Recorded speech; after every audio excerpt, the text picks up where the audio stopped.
Ladies and gentlemen, please take your seats. The program is about to begin. At this time, please silence all electronic devices. Thank you.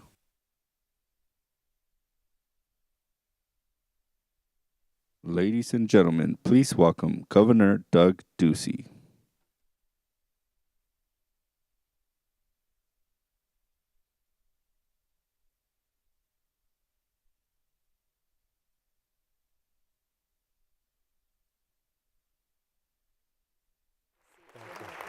Thank you. I'm going to give you this one. Well, good evening, everyone. I'm Roger Zachheim, director of the Reagan Institute. The Institute is the home of the Ronald Reagan Presidential Foundation Institute in Washington, D.C., just across Lafayette Park from the White House. And we hosted our grand opening this past June, so we are now ready for every single one of you to come visit us during your next trip to Washington, D.C. Please make sure to add us to your itinerary. Now, as is our tradition here at the library, in honor of our men and women who defend our freedom around the world, please stand and join in the Pledge of Allegiance. I pledge allegiance to the flag of the United States of America and to the republic for which it stands, one nation, under God, indivisible, with liberty and justice for all. You can be seated. Before we get started, there are a few people in the audience I'd like to recognize. Governor Ducey's wife, Angela, and their three sons, Jack, Joe, and Sam. I got all three of you here. Okay, good. Welcome. We are now 7 weeks from Election Day. Many Americans will begin voting sooner than that. And when they do, they will help decide the course of the nation for at least the next 2 years. As anyone who can read the polls will tell you, Republicans are likely to regain control of at least one chamber of Congress, and many governorships and state houses are on the line as well. But the question that many are asking, and that we here at the Reagan Library have been asking since last year, is what will and what should the Republican Party stand for if it regains these positions of power? That is the big question that this speaker series is designed to answer.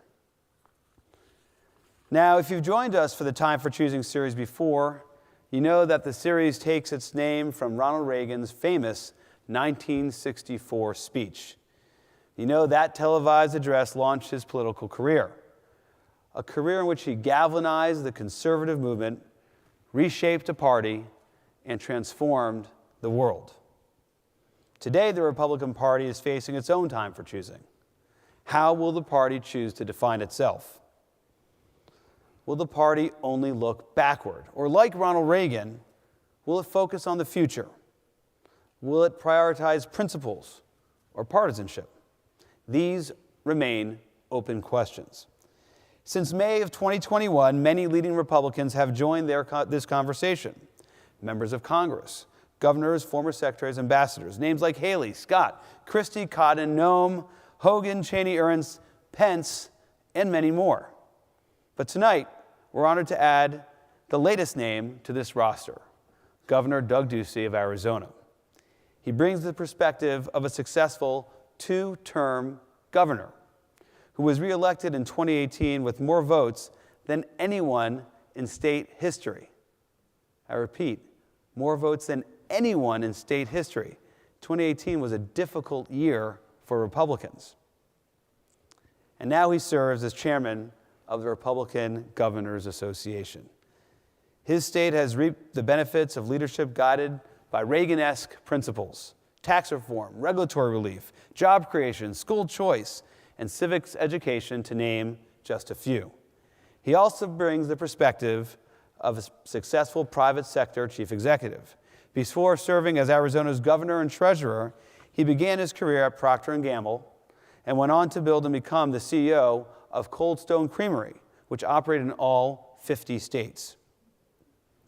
So this is a leader accustomed to making tough choices. We've asked Governor Ducey the same questions we've asked all our speakers. What policies can the GOP agree on?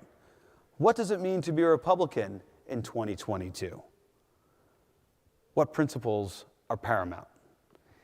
And we gave him the same instructions. We're not looking for slogans or sound bites. We're looking for substance. We're looking for solutions. And we know, despite his professional background, he's not going to sugarcoat it. You got that? Okay, we'll move on. After all, he is not running for re-election, and Arizona politicians have a reputation for straight talk. Democrat or Republican, they just seem to have an independent streak. We look forward to that trademark candor tonight. So ladies and gentlemen, please welcome the 23rd governor of the Grand Canyon State, Doug Ducey.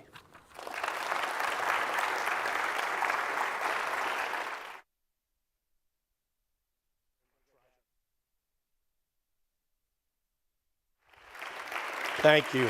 Thank you. Thank you. Good evening, and thank you, Roger. Very grateful for the warm introduction.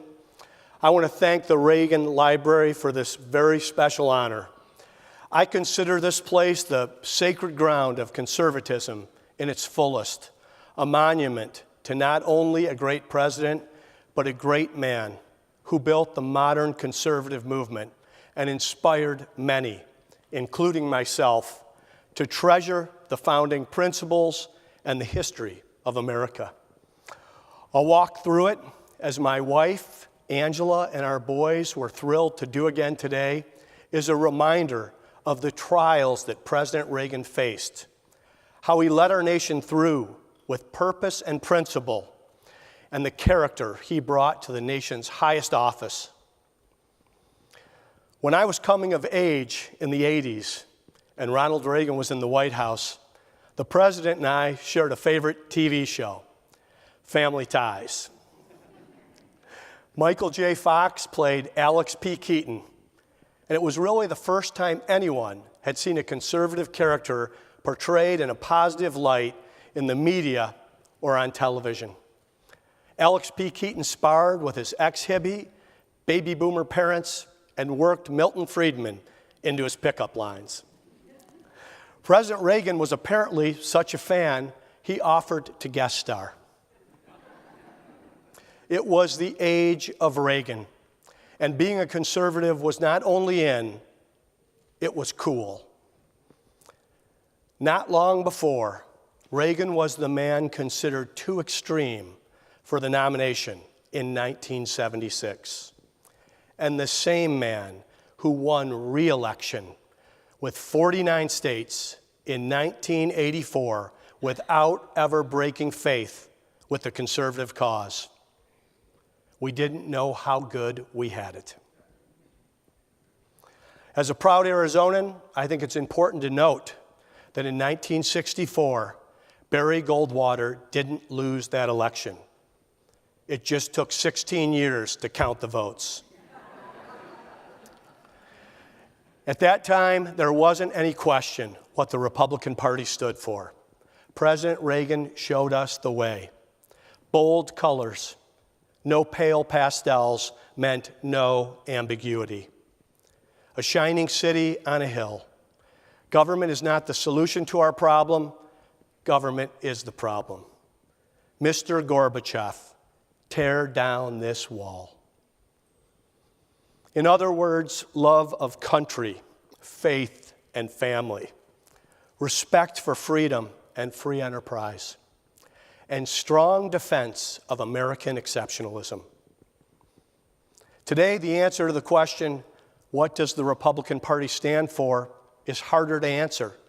But it's a question we must have a really good answer for, because the Republican Party is a party worth fighting for. For me, it all starts with a pretty basic question. Why am I a Republican? The answer is pretty simple. I was raised that way. The values were instilled in me right from the beginning. I was raised in Toledo, Ohio. My dad was a cop. My mom stayed at home. My grandparents lived pretty much down the street. We were Midwestern and Middle America. Family was everything and the center of our lives. So was faith. My family believed in a pat on the back, and when absolutely necessary, a little lower. We respected rules and authority. There was never any talk of political parties. Most of my family and the people around the Blessed Sacrament School community where we grew up probably either voted for or admired John F. Kennedy. But there was a sense that America was great and the future was bright. Eventually, my mom moved out west with my siblings and me. I proudly cast my first vote ever for President Reagan in 1984. I started my career in Southern California. It was still very much Reagan country, and Angela and I loved it. We also saw it change before our eyes. And while I never contemplated public service or politics, I began to see in my 20s and 30s the impact that ideas and philosophy can have on life, people, and our country. In California, it wasn't for the better. Starting out with Procter & Gamble and then in building Cold Stone Creamery, I saw policy state by state, for better or worse.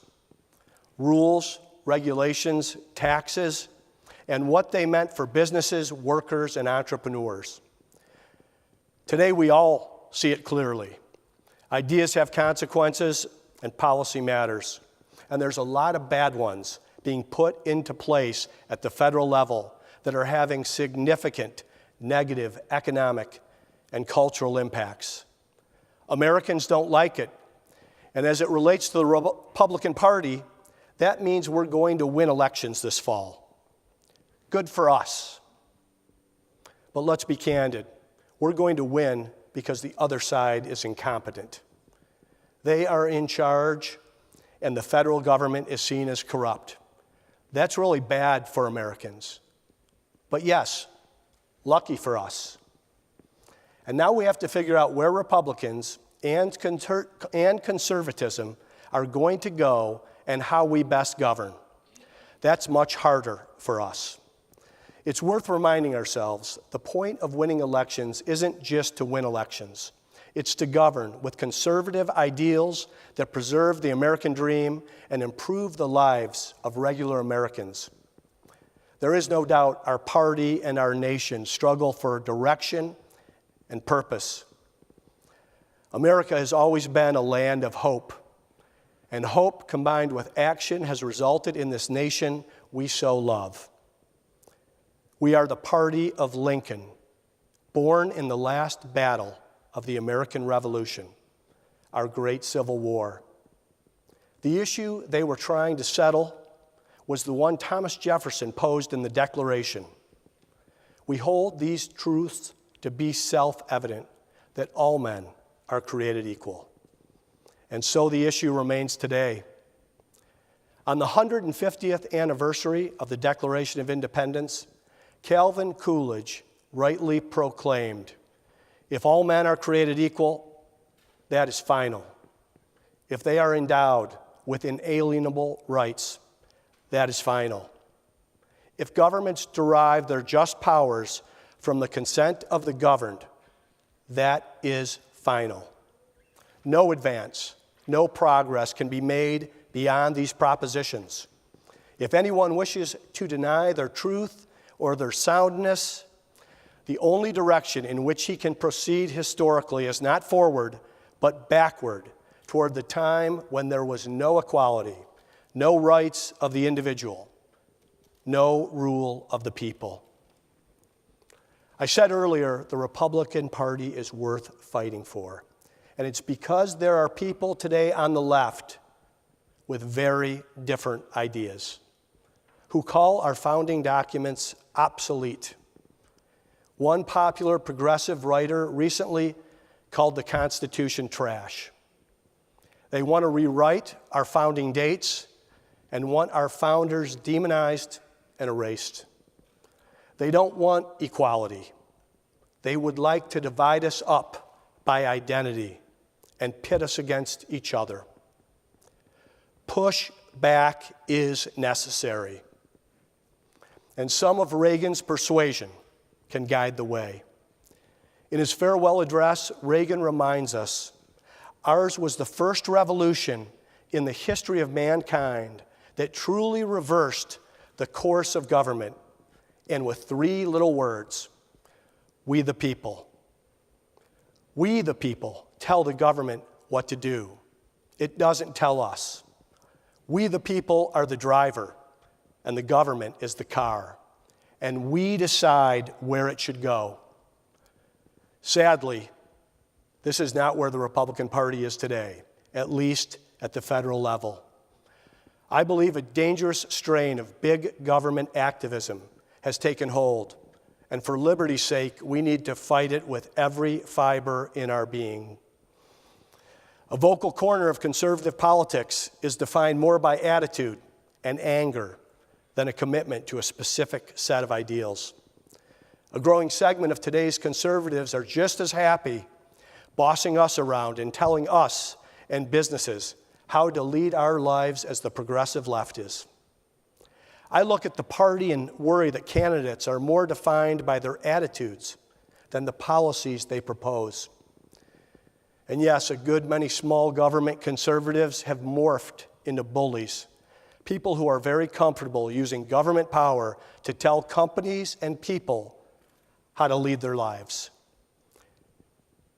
It's a perilous place for us to be, because once you adopt that mentality that government knows best and is going to tell you what's acceptable for how to live your life or how to treat employees, we are sharpening the knife the left will eventually use on us.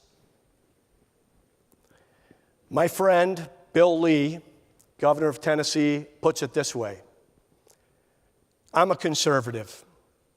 I'm just not angry about it.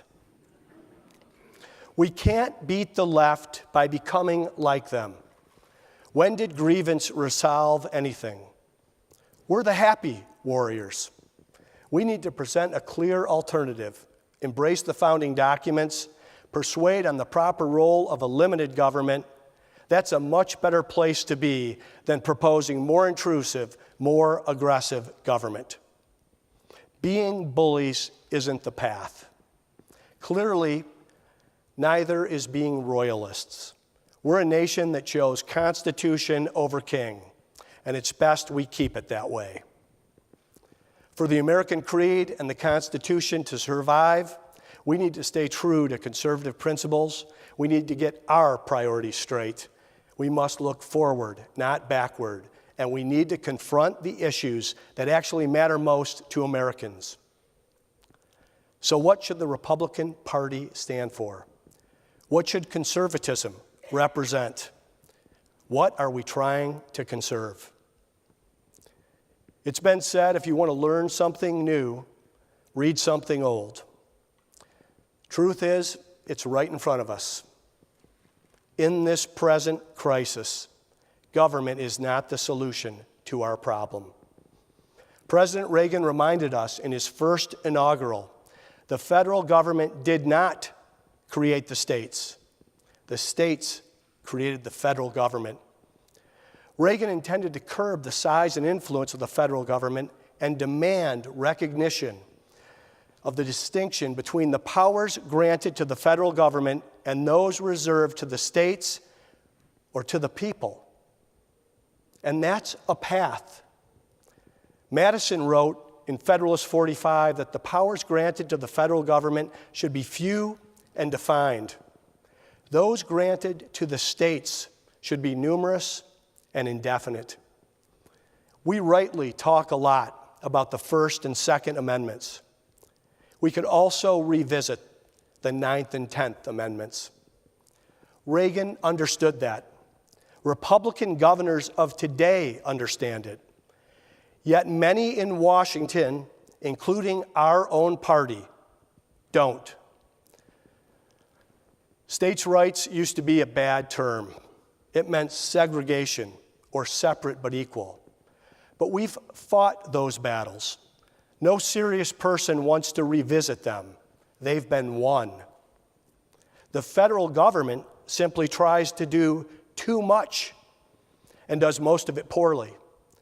So how about they focus on fewer things, like defending the border, securing our nation, a coherent foreign policy while enforcing the law equally and reforming our finances and social safety net to allow for continued opportunity, and leave the rest to the states. I can practically hear the wheels turning in your heads right now. Ducey, this is the best you've got? The solution you're proposing is federalism? Yes, and let me make the case for why it's plausible. First, for nearly a century, the transfer of power from the states to the federal government has been a hostile takeover. Congress and the president have continuously usurped authority the founders reserved to the states. And in the last 2 decades, as the Congress has become largely dysfunctional, more and more it's been by executive order and the regulatory agencies, what people call the administrative state, or the non-constitutional fourth branch of government, that's taken over. And all this time was happening. The third branch of government, the judiciary, largely sat by and let it happen. It was called judicial restraint. Legislators and presidents applauded it because there was no check on their power. I believe with this court, as currently constituted, that's about to shift, and shift noticeably and abruptly into something called judicial engagement, the act of judging. Because after all, it's the judiciary that decides what the Constitution means and what is ultimately unconstitutional. For the first time in nearly a century, I believe the Supreme Court is going to act decisively in application of the Constitution to rein in the regulatory leviathan that threatens to strangle growth, opportunity, and individual liberties in this country. All you have to do is read the Wall Street Journal editorial page, and you can see the lineup of federal agencies that are about to get spanked, slapped down, and reversed. The Federal Trade Commission, the Department of Justice, the Department of Labor, the Securities and Exchange Commission, the Environmental Protection Agency, the Department of Education, are all likely to lose high-profile cases in the next several years that will fundamentally change the balance of power within our own government. There's a reason Neil Gorsuch, Brett Kavanaugh, and Amy Coney Barrett are on the Supreme Court. And this will be a time, I believe, when the men and the women meet the moment and make lasting change. We are on the front end of major historic change in governance, and the ultimate beneficiary will be the states, the people, and the cause of federalism, a constitutional rebalancing of power. A second reason I believe federalism is an answer to our circumstances is this: there's very little in American government that is effective these days. But there is one place where there is working, functioning government. It's in the states, and it's among the governors.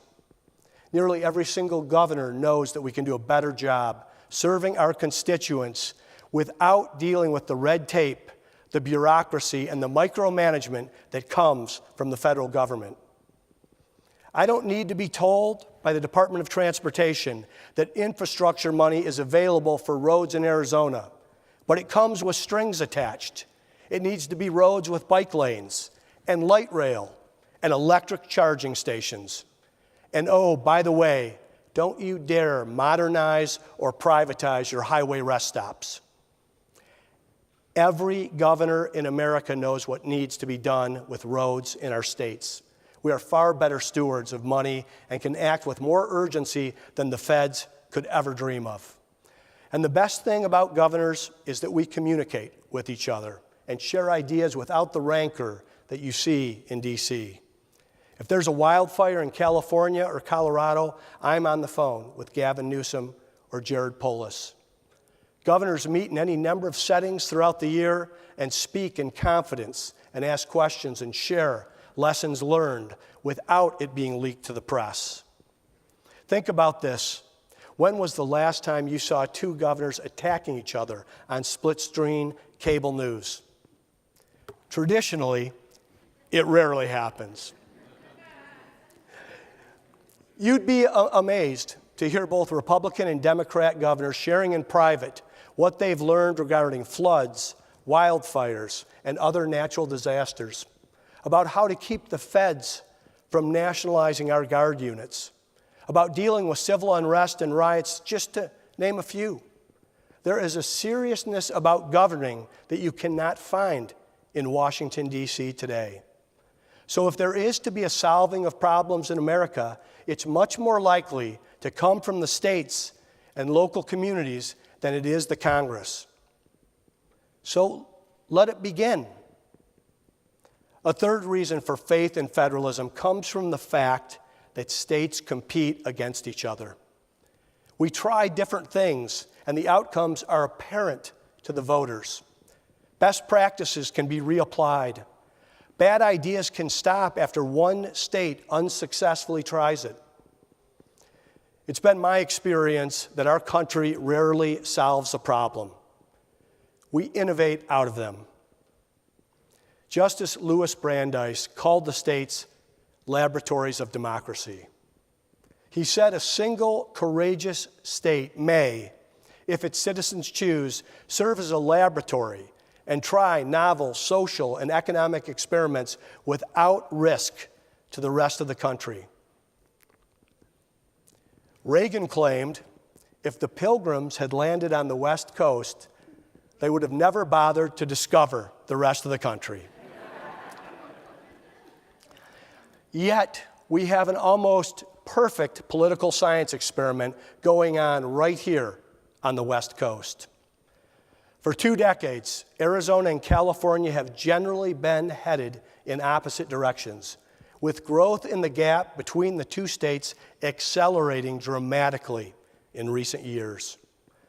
One state has become a no-growth nanny state, simultaneously mandating that all cars be electric by 2035, and also telling citizens to not charge their cars in the afternoon because the power grid can't sustain it.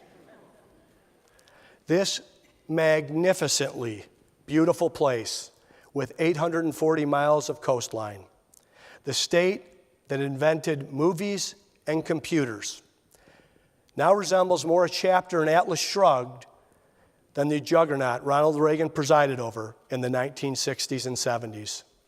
And it's all because of bad policies and poor leadership, sustained and compounded over multiple decades. And then there's next-door neighbor Arizona, which has pursued the freedom-first traditional conservative policies of lower taxes, lighter regulation, growth, opportunity, and personal safety, and where people and companies are moving to in droves. There is an exodus from the Golden State. Americans are voting with their feet. The conservative ideas applied outside of Washington, D.C. are winning, and it's not even close. Here's why I believe it's happening. Conservative states have better policies that are working for everyday Americans. There is far more freedom and opportunity in these states, and there is a sense of priority for personal safety in our states, along with educational choice. Parents have a real say in their child's education. Consider what we've been able to do in Arizona, in just one state, without the help of the federal government. The American Civics Act, so that no kid graduates high school without knowing at least as much about history and government as immigrants who become new citizens. Universal licensing recognition, so that when a worker moves to Arizona from any state, They don't have to spend countless hours and thousands of dollars being relicensed for a skill they already have. We want people to be able to begin earning a living immediately. Improve trade relationships with Mexico despite our unprecedented border security focus and the rhetoric on both sides. Telehealth, first in the nation, so you can see your doctor regardless of where you are. And universal school choice for every child, first in the nation. Money that follows the child. Arizona funds students, not systems.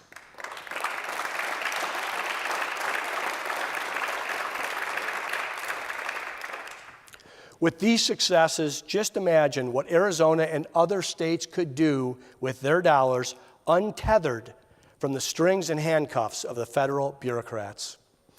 The real way to drain the swamp, to break up the D.C. cartel, to tear down the fourth branch of government, the administrative state, is to let the states compete.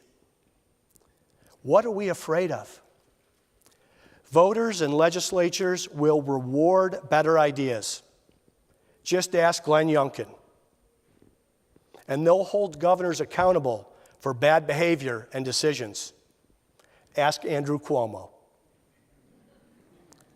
In Citizen Reagan's Time for Choosing speech, he told us the story of two men talking to a Cuban refugee. "We don't know how lucky we are," one man said to the other. "How lucky you are," the refugee exclaimed. "I had some place to go." As Reagan put it in that sentence, he told us the entire story. If we lose freedom here, there's no place to escape to. This is the last stand on earth, and it remains today. There's no place we'd rather be, or we wouldn't be here tonight. Most of us can say unflinchingly, we remain the single greatest country in the history of the world. There's much talk about defending democracy these days. That's all well and good. Yet we must remember we are a constitutional republic, a form of democracy, one intended to distribute power broadly and specifically outside of Washington, D.C., from school boards to state houses. Ben Franklin quipped, "A republic, if you can keep it." I, for one, believe we will keep it. We must keep it. And the Republican Party, if we can find our soul and set ourselves on the right direction, will be the one to ensure it's protected. Thank you, and God bless.